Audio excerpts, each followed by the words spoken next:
It is an honor and a privilege to be a part of the security enforcement community.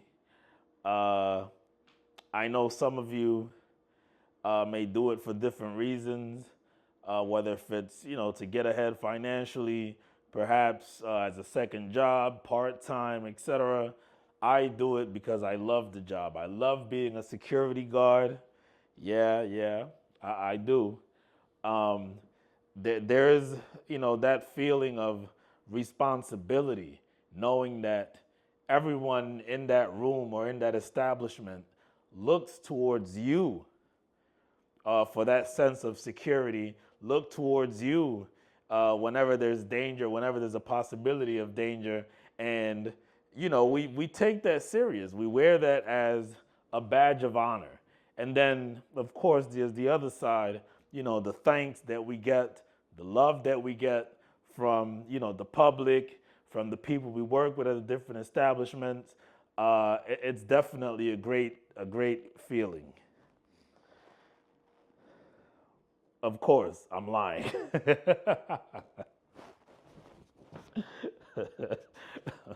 Of course, I'm fucking lying. Let's keep it real, man. Yes, we do our job. We try to do our job to the best of our abilities, but let's be real.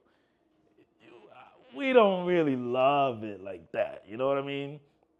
And especially especially those of us who are doing it for a specific a reason, right? If we're just doing it for a single purpose, besides just getting money, we might be doing it because we're trying to purchase something, or we're trying to, get caught up on bills or on loans, etc. Whatever it is, we in it for the money. And speaking of, I really wish that some of our contractors, some of our vendors, some of the people that we work for would understand this. Especially, and I don't know which ones of you, I should say, work with fast food restaurants. But I do, I have.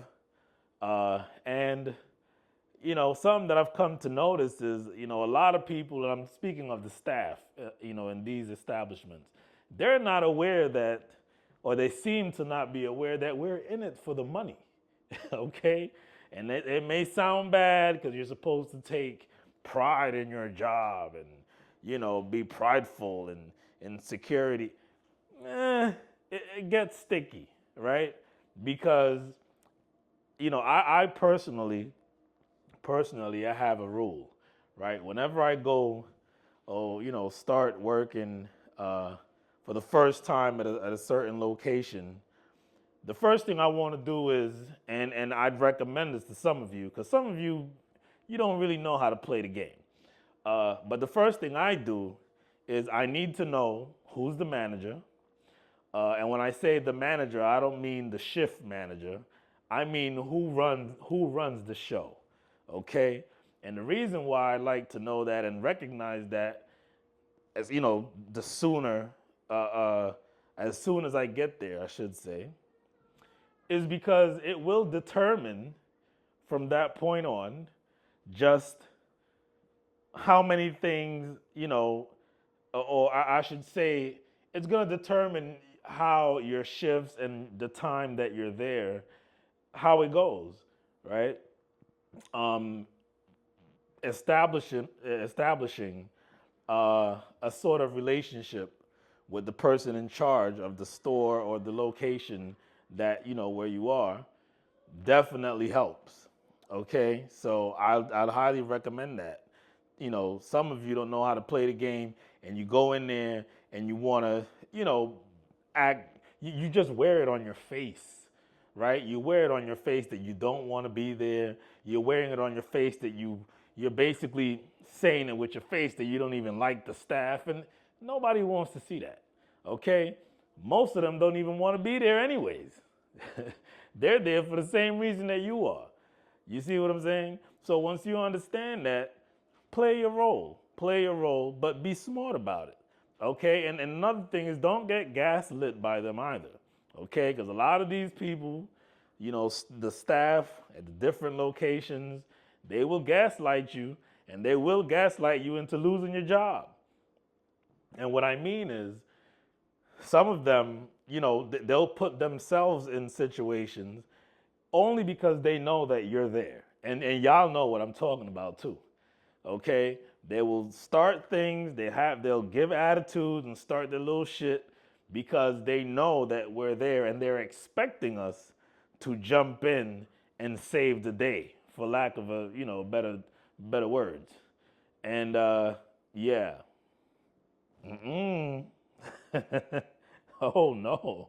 Oh no, I make it clear. I make it clear from the start.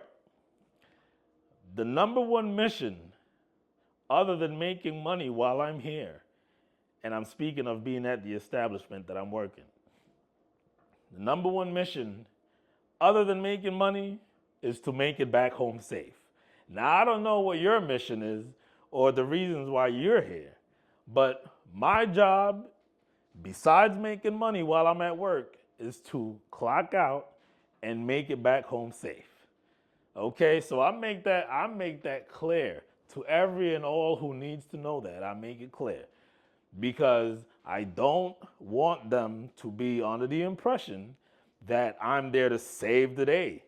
Okay? Me being there, us being there, does not mean they get to do and act however they want to people because they know that we're going to come and jump in. And to tell you the truth, some of y'all, and I'm saying some of y'all because I don't do this, but some of you give them that false sense of security, literally. And you shouldn't.